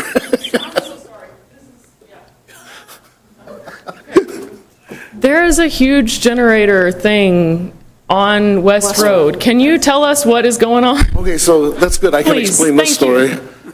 So 2 years ago, in August of '24, a turbine blew up at the substation on West Road. A fire. I came here, I opened up the township, so we're the only thing that lights up because we have a huge generator here. I opened it up for people had to, plug-in stuff or whatever. Luckily, I gotta say DTE did pull it out. Within 4 hours, we were gonna be out for at least a couple weeks. It was a massive destruction. They brought out these 3 big, huge generators basically on a trailer. They parked one at the post office, one on 28 Mile, and one on 27 Mile, I believe, or 29 Mile. So we had those 3. We didn't have any power outages. Basically, as they were working at the substation, if something should click off, those generators picked up. So this sub back here especially, if somebody sneezes, the power goes out. It's really bad shape. So that's been working for the last 2 years. About 7 months ago, maybe a little bit longer, the powers that be above me asked to have all those removed. So they got removed, and then we start having the power outages again. So even when the weather's good, I've been getting complaints. So I've come here, especially between the holidays, I was here every night turning it on because of the ice storm. And then when the ice storm was fixed, then a car hit a pole, and then the power was out up in the north part. But I just had it, I've complained numerous times to DTE. I said, please bring back those generators. I'm just tired of, all these outages. Me personally, my furnace went out. I had to pay $500 last week because of the clicking on and off. It blew out a blower in my furnace. It wasn't even that old. And they blamed it on power outage. But anyway, it happened. I paid it. So long story short, we got these two huge generators back as they continue to work at the substation. But they're ugly to look at, I agree, but luckily the people that it's parked by, they're willing to allow it there. But it's basically a backup. If the substation should click, we have that power. No, there's a lot of damage in there still. They're constantly in there fixing it. They want to expand it, but there's no property to expand it to. And nobody wants an electrical grid next to them either. So I mean, so I'm saying it's everybody. Yeah. No comment on that. And that substation's, again, the wiring is so odd because part of it goes to Rochester and Shelby. It's not just a Washington thing, and it's just one of those things that it should have been upgraded years ago. They never did, and it's. But it affects this area around here by the Township Hall all the way to Kirkway at 27, so it's this weird L-shape, basically. But, I mean, they're doing that as a favor. They brought it back because I'm like, I can't have all these people out of power. I mean, with the timeline of that. I mean, they keep on working on it. I don't know. I mean, I can't give my personal opinion too much here. But yeah, I mean, they just need to up the utilities there. It's just out of date, It's that explosion. I don't know. I call it an explosion. I mean, it looked like an atomic bomb that time. And fire. I think she called me that night when it happened. We were like, "What's going on?" I know. But it caused a lot of damage. Obviously, I mean, they've repaired it to a point, but again, for some reason, it keeps clicking, and then these generators at least will pick it up. So. The good news is I haven't heard of any power outages since these have been back, but I don't know. Sorry, it's not the best answer. It's just, it's the way it is. DTE is way above us. I mean, it's not a. Sure.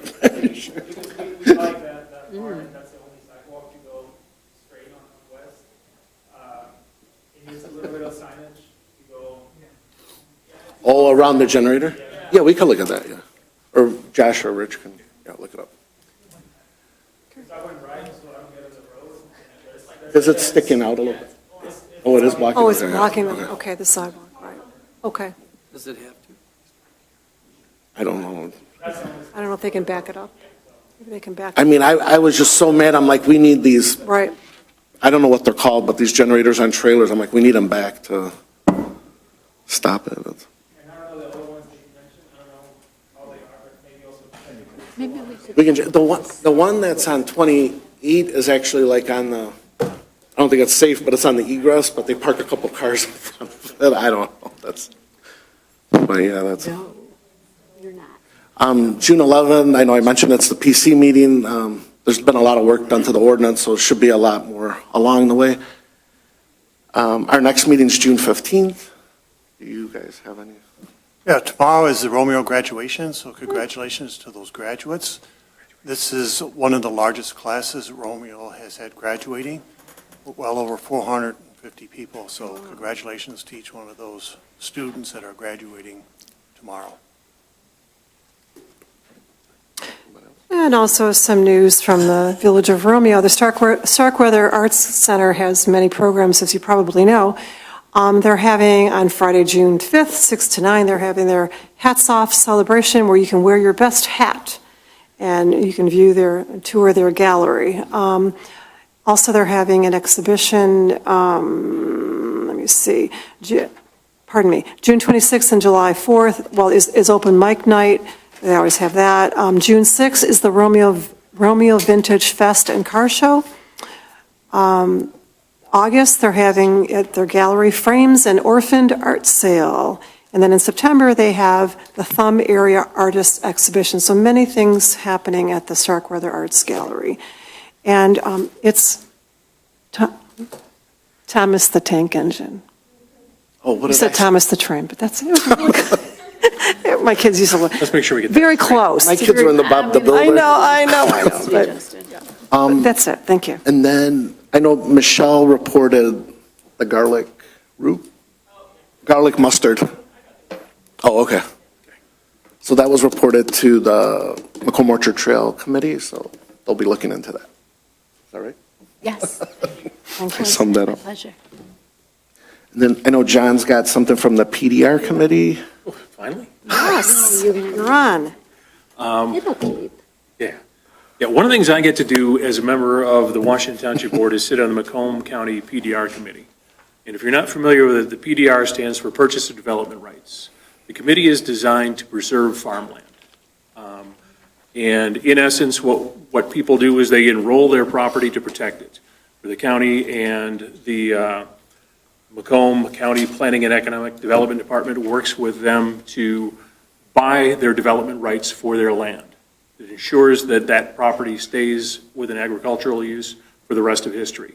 Earlier this year, April, Mark and Robin Falker, their PDR application was accepted to put 100 acres into a purchase development rights application. So, we've got 100 more acres protected. This is for Bruce, Lennox, Armada, Ray, Richmond, and Washington, all the 6 counties at the top, or the 6 townships at the top of the county.